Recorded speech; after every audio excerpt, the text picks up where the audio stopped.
ஸ்ரீ குருபியோ நமக. பரனூர் மகாத்மா ஸ்ரீ ஸ்ரீ கிருஷ்ண பிரேமி சுவாமிகள் அருளிச் செய்த அத்தியாத்ம பாரதம் என்னும் இந்திய வரலாற்று சுருக்கம்.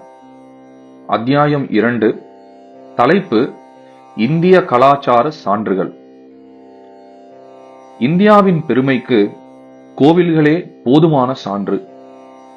காஷ்மீரில் வைஷ்ணவி ஆலயம், நேபாளத்தில் உள்ள பசுபதிநாத் முக்திநாத், இமாலய பிரதேசத்தில் உள்ள பத்ரிநாத் கேதார்நாத் அமர்நாத், பிறகு உத்தரப்பிரதேசத்தில் உள்ள காசி மதுரா அயோத்தியா முதலிய கஷேத்திரங்களில் உள்ள ஆலயங்கள், கயாவில் உள்ள கதாதர் கோவில், புஷ்கரம், ஜெய்ப்பூர், குஜராத்தில் நாதத்வாரா, உதய்பூர், துவாரகா, சோம்நாத், உஜ்ஜயினி, மகாகாலேஸ்வர், ஓங்காரேஸ்வர், ஒரிசாவில் உள்ள கோனார்க், பூரி ஜெகநாத், மகாராஷ்டிரத்தில் உள்ள பண்டரிநாத், ஹம்பியில் உள்ள விருபாக்ஷ மந்திர், விட்டல் மந்திர், ஸ்ரீசைலம், பத்ராச்சலம், திருப்பதி, தமிழ்நாட்டில் உள்ள தஞ்சை பெரிய கோவில், ஸ்ரீரங்கம், மதுரை மீனாட்சி கோவில், ராமேஸ்வரம் கோவில், கேரளாவில் உள்ள திருவனந்தபுரம்,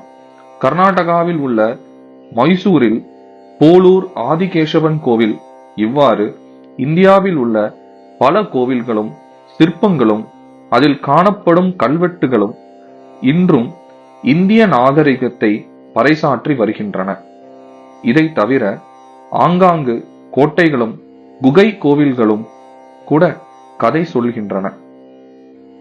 காஷ்மீரில் உள்ள அமர்நாத் குகை மிகவும் பிரசித்தமானது.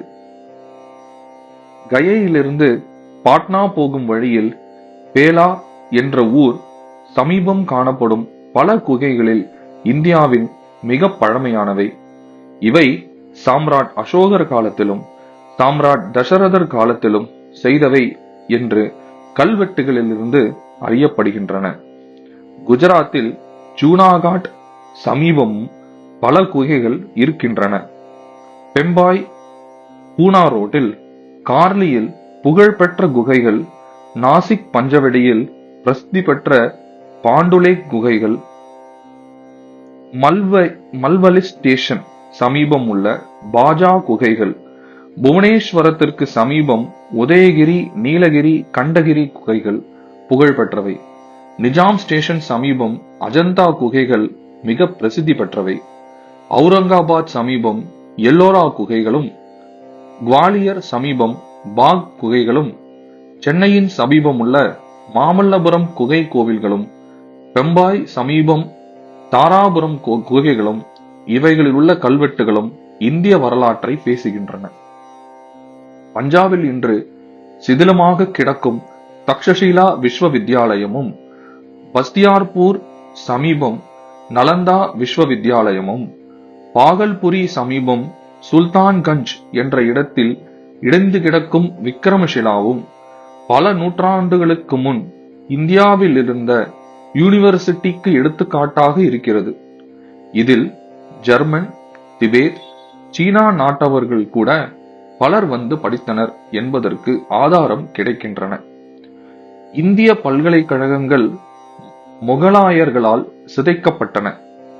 அதுபோல் சோம்நாத், புஷ்கரம், காஷி, மதுரா, அயோத்தி, ஹம்பி முதலிய இடங்களில் சிதைக்கப்பட்டுள்ள கோவில்கள் இந்துக்களுக்கு இழைக்கப்படும் அநியாயத்தை பறைசாற்றிக் கொண்டிருக்கின்றன.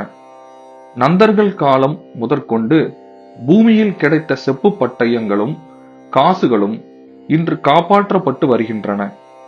இந்த காசுகளில் நந்தி, சூலம், சக்கரம் முதலிய முத்திரைகள் பதிக்கப்பட்டுள்ளன.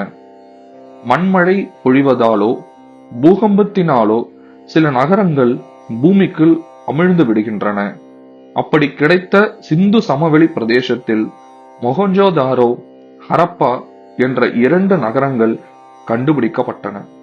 அதன் பொருளை ஆராய்ச்சி செய்யும் போது பானர்ஜி, சர்ஜன் மார்ஷல், வாட்ஸ் என்ற அறிஞர்கள் இன்றைக்கு 1000 ஆண்டுக்கு முற்பட்டவை என்று சொல்லுகின்றனர்.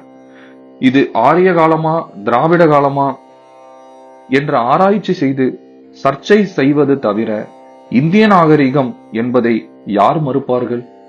ஸ்ரீ குருபியோ நமகா.